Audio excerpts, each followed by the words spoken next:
Allahabad campus coaching institute में आपका स्वागत है। आज हम आप लोगों के परीक्षाओं में पूछे जाने वाले कुछ महत्वपूर्ण क्वेश्चनों के बारे में डिस्कस करेंगे। इन क्वेश्चनों के डिस्कस से आप लोगों को आपके एग्जामों में पूछे जाने वाले प्रश्नों का ट्रेंड आपको मालूम होगा और साथ में उन क्वेश्चनों के आगे पीछे कैसे क्वेश्चन नए बन सकते हैं उसके बारे में भी आपको यहाँ पे जानकारी होगी, जो कि आपको तैयारी करने में काफ़ी सहयोग प्रदान करेगी। तो चलिए हम लोग देर ना करते हुए पहले क्वेश्चन पे आते हैं। पहला क्वेश्चन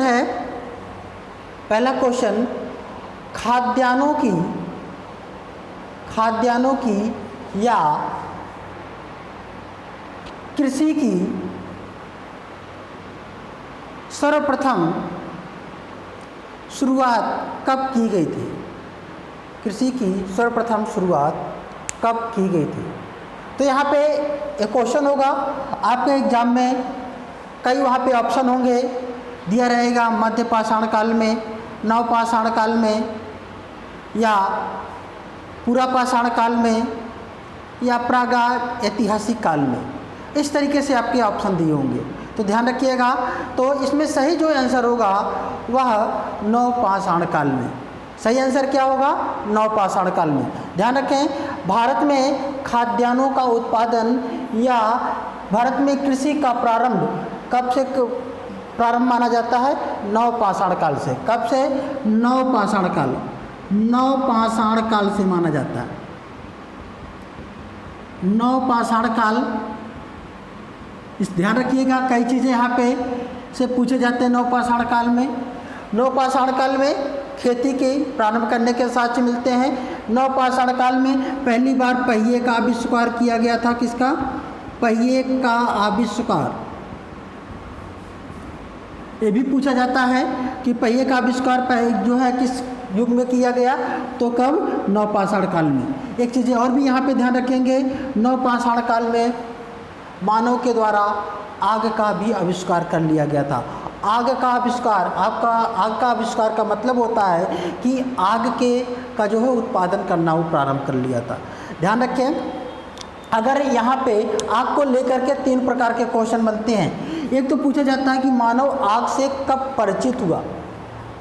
मानव आग से कब परिचित हुआ? दूसरा क्वेश्चन पूछा जाता है कि मानव आग का प्रयोग करना कब प्रारंभ किया? तीसरा क्वेश्चन पूछा जाता है कि मानव के द्वारा आग का आविष्कार कब किया गया। ये तीनों के अलग अलग क्वेश्चनों की अलग अलग आंसर होंगे। ध्यान रखिएगा, जब हम बात करते हैं पूरा पाषाण काल की, तो मध्य पूरा पाषाण काल में मानव पहली बार आग से परिचित हुआ। वह यह था कि जंगल में एक बार आग लग गई, जिसमें ढेर सारे पेड़ पौधे जो है जल करके नष्ट हो गए, कुछ जंगली पशु भी जल गए, और जो मानव उसको देखा तो उसको भी थोड़ी सी आंच लगी और वहाँ से वो क्या है, दूर भाग गया। तो वहाँ से परिचित हुआ कि अगर ऐसी स्थितियाँ कहीं पे होंगी, आग कहीं पे लगा होगा, तो हम क्या हो जाएंगे, वहाँ पे हम जल सकते हैं। तो इससे आग से परिचित हुआ और उससे बचने की कोशिश करने लगा, और उसे मालूम हो गया कि यह आग क्या कर सकती है। फिर इसके बाद आग का प्रयोग करना प्रारंभ कर दिया। मध्य पाषाण काल में मानव ने क्या किया, देखा कि आग तो अब उससे डर करके भाग नहीं रहा है, बल्कि उसमें कुछ जंगली पशुओं को उसमें क्या है, जला करके जो है उनको प्रयोग कर रहा है, तो उन्हें स्वादिष्ट उसको मिलने लगा। ठीक है, इसके बाद आग कैसे पैदा की जाती है इसके बारे में जानकारी मानव को नव पाषाण काल में हुआ। तो ध्यान रखिएगा, तो आग का आविष्कार की बात करें, आग का आविष्कार मानव ने कब किया? नव पाषाण काल में किया गया। तो ये जो है क्वेश्चन आपके एग्जामों में खूब पूछे जाते हैं, तो इसको आप लोग ध्यान में रखेंगे।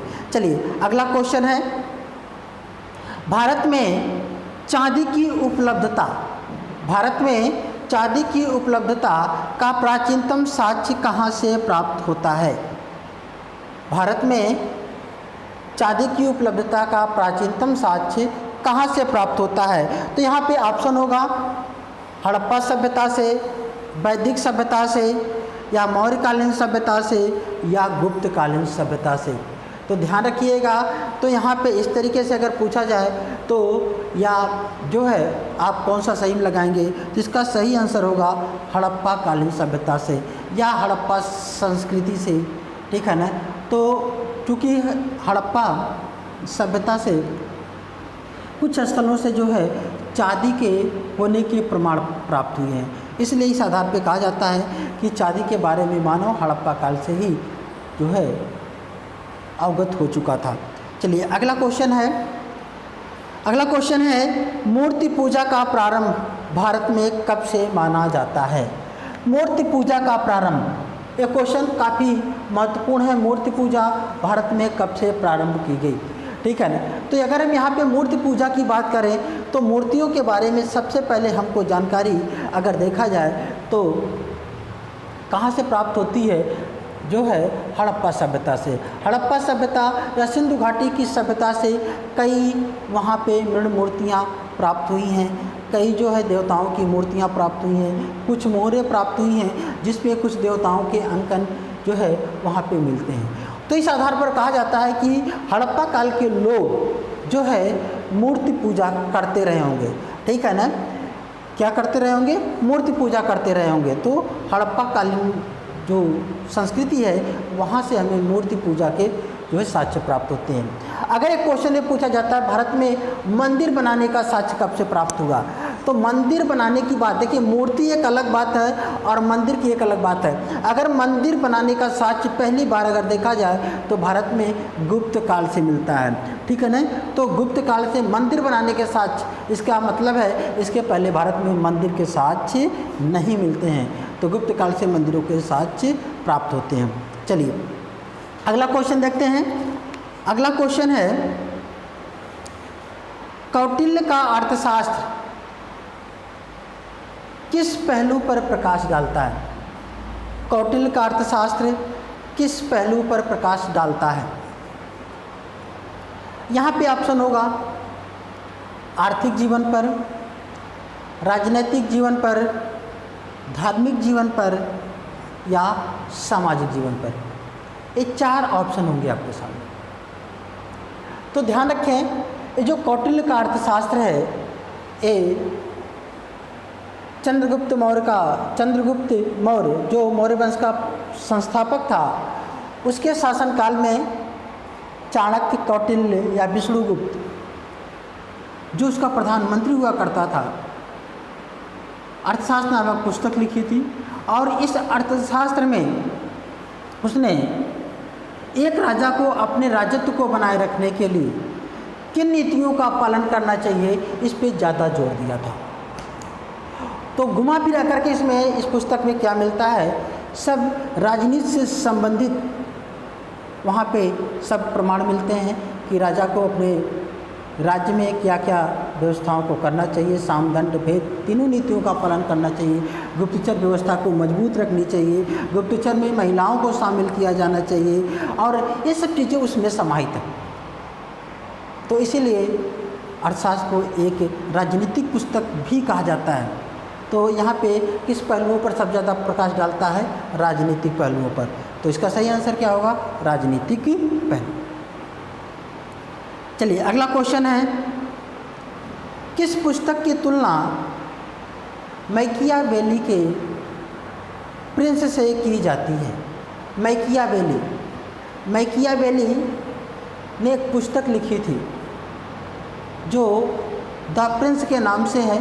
यह एक राजनीतिक पुस्तक है जिसमें राजनीति के गुण विचारों को इसमें समावेश किया गया है। तो यहाँ पे वैसे ही जो बातें मैकियावेली ने लिखी, उन्हीं बातों को भारत के इतिहास में कौटिल्य ने अपनी पुस्तक अर्थशास्त्र में समायोजित किया। तो ध्यान रखें, कौटिल्य का जो अर्थशास्त्र है इसमें जो है जो चीज़ें, जो तथ्य मिलते हैं वे बहुत ही प्रमाणिक मिलते हैं। इसीलिए कौटिल्य को भी जो है भारत का मैकियावेली भी कहा जाता है, और प्रिंस की जो तुलना है अर्थशास्त्र से की जाती है। चलिए अगला क्वेश्चन है। अगला क्वेश्चन, मौर्य काल में सीता से क्या तात्पर्य था। मौर्य काल में सीता से क्या तात्पर्य था। तो सीता क्या होता था या सीता क्या था। तो सीता या तो एक देवी थी, वहाँ पे ऑप्शन होगा। सीता एक धार्मिक संप्रदाय था, ऑप्शन हो सकता है ऊसर भूमि थी। राजकीय भूमि पर लिया जाने वाला एक प्रकार का कर। तो ध्यान रखें, तो इसमें सही आंसर होगा कि राजकीय भूमि पर लिया जाने वाला एक प्रकार का ये क्या था, सीता कर हुआ करता था। तो इसको भी आप लोग ध्यान में रखेंगे। तो चलिए अगला क्वेश्चन देखते हैं। अगला क्वेश्चन है, मोहम्मद गोरी को भारत में सबसे पहले किसने पराजित किया। मोहम्मद गोरी को भारत में सबसे पहले किसने पराजित किया। अगर इस प्रकार का क्वेश्चन आता है तो इसका क्या सही आंसर होगा, मैं आपको ऑप्शन देता हूँ। पहला ऑप्शन है भीम द्वितीय, दूसरा ऑप्शन है पृथ्वीराज चौहान, तीसरा ऑप्शन है जयचंद या पृथ्वीराज द्वितीय। इनमें से सही आंसर क्या है, फिर से मैं एक बार रिपीट करता हूँ। भीम द्वितीय, पृथ्वीराज चौहान, जयचंद और पृथ्वीराज द्वितीय। चलिए इसका आंसर बताएं आप लोग। चलिए मैं बताता हूँ, इसका सही आंसर होगा भीम द्वितीय। इसके बारे में थोड़ा सा आप ध्यान रखें। भीम द्वितीय उस समय गुजरात का एक शासक हुआ करता था। तो 1778 ईस्वी में मोहम्मद गोरी ने गुजरात के क्षेत्र पर आक्रमण किया। भीम द्वितीय उस समय बच्चा था, छोटा सा बच्चा था, और उसकी माँ एक विधवा थी। माता का नाम था जो है नायिका देवी के नेतृत्व में भीम द्वितीय ने आबू पर्वत के पास मोहम्मद गोरी से लड़ाई करता है और मोहम्मद गोरी को यह पराजित कर देता है। लेकिन मोहम्मद गोरी पराजित हो जाने के बाद फिर भी भारत पर अपने विजय अभियान को बनाए रखता है और फिर 1791 ईस्वी में फिर भारत पर एक आक्रमण करता है जिसे तराइन का प्रथम युद्ध कहते हैं। और फिर 1792 में एक दूसरा आक्रमण होता है जिसे तराइन का द्वितीय युद्ध कहते हैं। तो तराइन के द्वितीय युद्ध में पृथ्वीराज चौहान से वो क्या है, उन पर विजय प्राप्त कर लिया और तराइन के प्रथम युद्ध में पृथ्वीराज चौहान से पराजित हो गया था, है ना। इसके बाद उसने क्या किया, मोहम्मद गोरी ने भारत में जो है मुस्लिम शासन की स्थापना की। तो इसके बारे में भी आप जानते रहिए, मुस्लिम राज्य की स्थापना किसने किया था, मोहम्मद गोरी ने। कब, 1192 ईस्वी में। चलिए अगला क्वेश्चन है, मुगल वंश का संस्थापक कौन था। मुगल वंश का संस्थापक कौन था, इसके बारे में जब क्वेश्चन पूछा जाए तो ध्यान रखिएगा। तो इसका संस्थापक कौन था, बाबर था। ये सभी लोगों को मालूम है, बाबर ने मुगल जो है वंश की स्थापना की थी। कब किया था, 1526 ईस्वी में। एक सिंपल सा क्वेश्चन अक्सर पूछा जाता है ना। तो पानीपत का एक प्रथम युद्ध हुआ था, उसमें उसने किया था। बहरहाल चलिए आगे हम देखते हैं। अगला क्वेश्चन है, भारत में गुलाम वंश का संस्थापक कौन था। गुलाम वंश का संस्थापक भारत में किसे कहा जाता है, तो ध्यान रखिएगा, भारत में गुलाम वंश का जो संस्थापक था कुतुबुद्दीन ऐबक था। कौन था, कुतुबुद्दीन ऐबक। कुतुबुद्दीन ऐबक 1206 से लेकर के 1210 ईस्वी तक भारत में सुल्तान के पद को सुशोभित करता है। यद्यपि वह अपने आप को सुल्तान घोषित नहीं करता है, अपने आप को केवल सुल्तान का एक सिपहसालार घोषित करता है, ठीक है ना।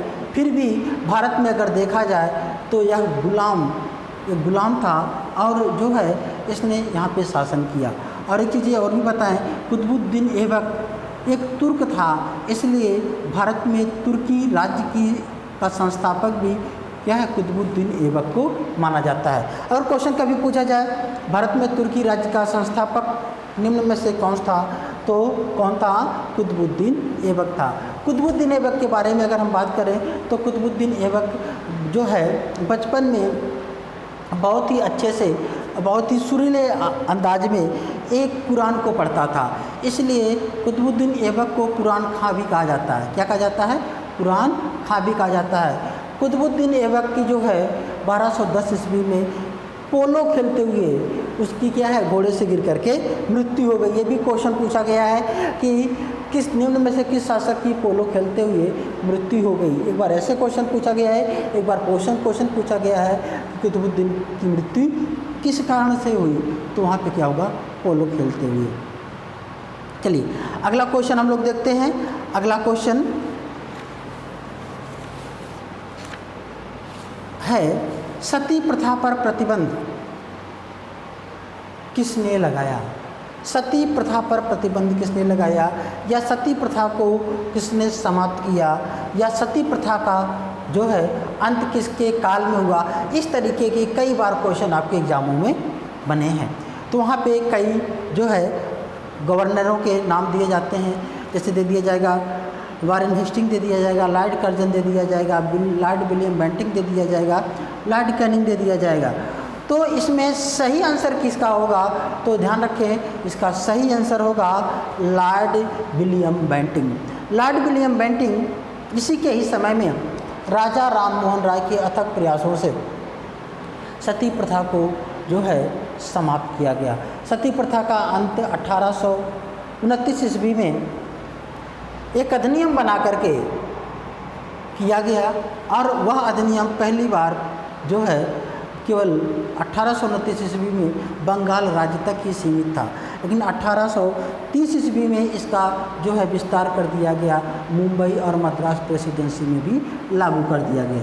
तो अगर हम देखें तो पूरे भारत की अगर हम बात करें, भारत के अधिकांश क्षेत्रों में तो 1930 हो जाएगा, ठीक है ना। जबकि भारत में पहली बार या कब समाप्त किया गया तो 1929 में, कहाँ पे, ये जो है बंगाल के राज्य क्षेत्र में इसे एक अधिनियम बना करके समाप्त किया गया। चलिए अगला क्वेश्चन है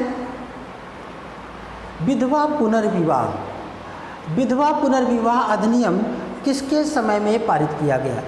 विधवा पुनर्विवाह अधिनियम किसके समय में पारित किया गया है? ऑप्शन है आपके सामने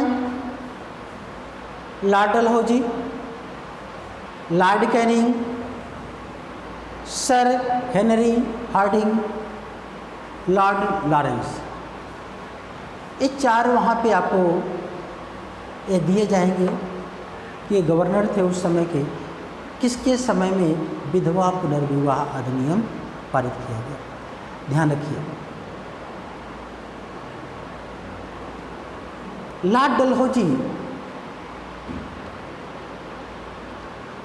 जो है 1856 तक, 1851 से 56 तक भारत का क्या था, एक गवर्नर था, गवर्नर जनरल था। इसके समय में ढेर सारे सुधारात्मक कार्य किए गए। लॉर्ड डलहौजी की जो नीति थी उसके बारे में खूब पूछा जाता है। व्यक्तिगत सिद्धांत किसकी नीति थी? तो लॉर्ड डलहौजी की थी। लॉर्ड डलहौजी को रेलवे का जनक भी कहा जाता है। लॉर्ड डलहौजी के बारे में बहुत अच्छी अच्छी बातें भी कही जाती हैं, ठीक है ना। लॉर्ड डलहौजी के जो है का जो अंतिम समय था, अगर हम देखें तो भारत में तो 1856 में लॉर्ड कैनिंग भारत का गवर्नर जनरल बनता है। ये वही लॉर्ड कैनिंग है जिसके समय में 1857 की क्रांति हुई थी। यही वह लॉर्ड कैनिंग है जिसके समय में भारत में पहली बार बजट पेश किया गया था 1860 ईस्वी में। या वही लॉर्ड कैनिंग है जिसके समय में भारत सरकार अधिनियम 1858 पारित हुआ था, जिसके तहत भारत में जो है ईस्ट इंडिया कंपनी के एकाधिकार को समाप्त कर दिया गया था, और पहली बार 1858 के अधिनियम में भारतीय जनता को ब्रिटिश जनता के समान माना गया था। जितने भी पॉइंट मैं बोल रहा हूँ सब आपके एग्जामों में पूछे जाते हैं, तो ध्यान रखें। तो इसमें सही आंसर होगा लॉर्ड कैनिंग। तो लॉर्ड कैनिंग के समय में, ठीक है ना, जब ये बैठता है तुरंत ही अधिनियम पारित होता है। तो 1856 में सन पूछा जाए तो 1856, ठीक है ना, 1856 में, और समय पूछा जाए तो लॉर्ड कैनिंग के समय में विधवा पुनर्विवाह अधिनियम पारित किया गया। ठीक है। तो चलिए अब कुछ और भी क्वेश्चन पे हम लोग आगे बढ़ते हैं। चलिए अगला क्वेश्चन है, विश्व में सबसे अधिक प्राकृतिक तेल का उत्पादन कौन सा देश करता है? भारत में सबसे अधिक तेल का भंडार किस राज्य में पाया जाता है? सबसे अधिक तेल का भंडार भारत के किस राज्य में पाया जाता है? तो सबसे अधिक तेल का भंडार भारत में असम में पाया जाता है। कहाँ पे पाया जाता है? असम में पाया जाता है। जबकि भारत में सबसे अधिक तेल का उत्पादन है ना, प्राकृतिक तेल का जो उत्पादन है वो कौन सा राज्य करता है? तो राजस्थान करता है। कौन सा राज्य करता है? राजस्थान। तो इस क्वेश्चन को भी ध्यान में रखिएगा। चलिए अगला क्वेश्चन है कि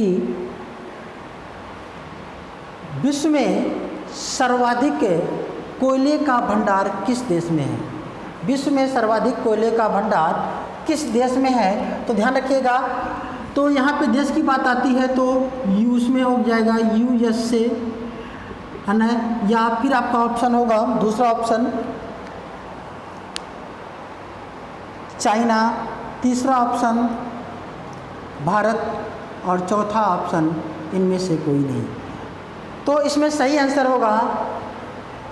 होगा कि विश्व में सबसे अधिक जो कोयले का भंडार है वह अमेरिका में है, यूएसए में है। जबकि कोयले का सबसे अधिक उत्पादन कौन करता है? वह चीन करता है। कौन करता है? चीन करता है। अगला क्वेश्चन, भारत के किस राज्य में सर्वाधिक वन क्षेत्र पाए जाते हैं? वन क्षेत्र सबसे अधिक भारत के किस राज्य में पाया जाता है? ऑप्शन होगा, पहला ऑप्शन उत्तर प्रदेश, दूसरा ऑप्शन है मध्य प्रदेश, तीसरा ऑप्शन है तमिलनाडु और चौथा ऑप्शन है कर्नाटक। तो इसमें सही आंसर क्या होगा? सही आंसर होगा मध्य प्रदेश। सही आंसर क्या होगा? मध्य प्रदेश। मध्य प्रदेश देश का ऐसा राज्य है जहाँ पे सबसे अधिक वन क्षेत्र पाए जाते हैं। अभी वन किसे कहते हैं, इसकी डिफिनेशन की अगर हम बात करें तो वन किसे कहा जाता है? तो ध्यान रखें, ऐसा विस्तृत भूभाग जिसके कुल भूभाग पर 10% से अधिक वृक्षाच्छादन हो, मतलब वृक्ष की सब टहनियों से जो ढका हो 10% से अधिक, तो उसे क्या कहते हैं? उसे वन की श्रेणी में शामिल किया जाता है। ठीक है ना। तो हम लोग उसके बारे में बात करेंगे, ठीक है ना, जब हम यहाँ पे वन नीति वगैरह के बारे में बात करेंगे। चलिए अगला क्वेश्चन है, भारत के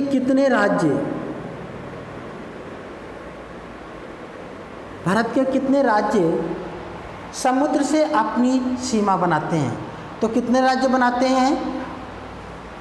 ठीक है ना। ऑप्शन होगा 8, 9, 10, 11 और 12।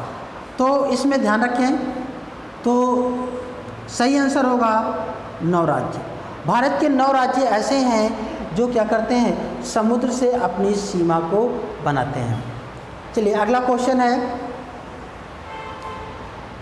है कि विश्व में सबसे अधिक गेहूं का उत्पादन किस देश के द्वारा किया जाता है? विश्व में सबसे अधिक गेहूं का उत्पादन किस देश के द्वारा किया जाता है? तो यहाँ पे ऑप्शन होगा अमेरिका,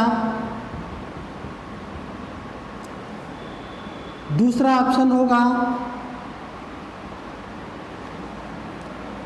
ऑप्शन चीन, तीसरा ऑप्शन भारत और चौथा ऑप्शन कनाडा। गेहूं का सबसे अधिक उत्पादन कौन करता है? तो ध्यान रखिएगा, इसमें सही आंसर कौन सा होगा? इसमें सही आंसर चीन है। कौन है? सही आंसर इसमें चीन है। चीन विश्व में सबसे अधिक गेहूं का उत्पादन करता है, ध्यान रखिएगा। लेकिन विश्व में सबसे बड़ी गेहूं की मंडी किस देश में है? तो विश्व में सबसे बड़ी गेहूं की मंडी कनाडा में है। कनाडा में एक झील पाई जाती है जिसका नाम है विनिपेग झील। विनिपेग झील पर ही एक शहर बसा है, उस शहर का नाम है विनिपेग शहर। विनिपेग शहर को विश्व की सबसे बड़ी गेहूं की मंडी कहा जाता है। ठीक है, चलिए अगला क्वेश्चन। विश्व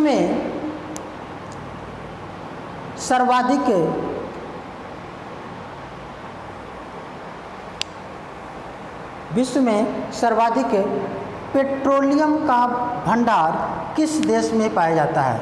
विश्व में सर्वाधिक पेट्रोलियम का भंडार किस देश में पाया जाता है? ये बहुत ही क्वेश्चन कंफ्यूज करता है, यहाँ से गलतियाँ मत कीजिएगा। पहला ऑप्शन है सऊदी अरब, दूसरा ऑप्शन है वेनेजुएला,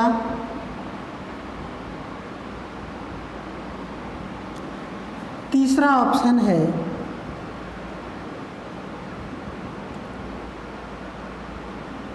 अमेरिका और चौथा ऑप्शन है भारत। तो सबसे अधिक ध्यान रखिएगा, तेल का प्राकृतिक तेल का जो भंडार है वह कहाँ पे है? वेनेजुएला में है। ठीक है ना। जबकि सबसे अधिक तेल का उत्पादन कौन करता है? ये करता है सऊदी अरब। कौन करता है? सऊदी अरब। और सबसे अधिक तेल का आयात भारत किस देश से करता है? तो वह है आंसर इराक से। किस देश से करता है? इराक से। अगला क्वेश्चन,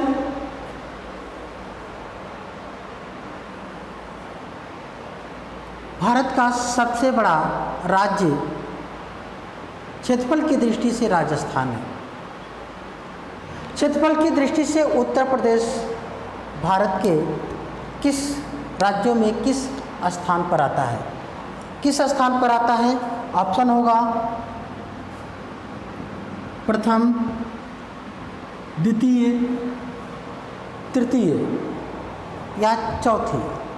तो इसका सही आंसर होगा चौथे स्थान पे। भारत का सबसे बड़ा राज्य क्षेत्रफल की दृष्टि से कौन सा है? सबसे बड़ा राज्य क्षेत्रफल की दृष्टि से राजस्थान है। और उत्तर प्रदेश किस स्थान पे आता है? चौथे स्थान पर आता है। तो दोस्तों, आज की क्लास यहीं तक रहेगी। आज हमने कुछ आप लोगों को जो क्वेश्चन थे, महत्वपूर्ण क्वेश्चन, उस पर आपको डिस्कस कराया, और इसे हम और भी कंटिन्यू रखेंगे और विषयों से संबंधित क्वेश्चन को लेकर के आते रहेंगे। अगर आप लोगों को ये क्वेश्चन अच्छे लगे हों तो आप इन क्वेश्चनों को जो है बार बार इसे पढ़ें, देखें, समझें और हमारे चैनल को सब्सक्राइब करना ना भूलें। धन्यवाद।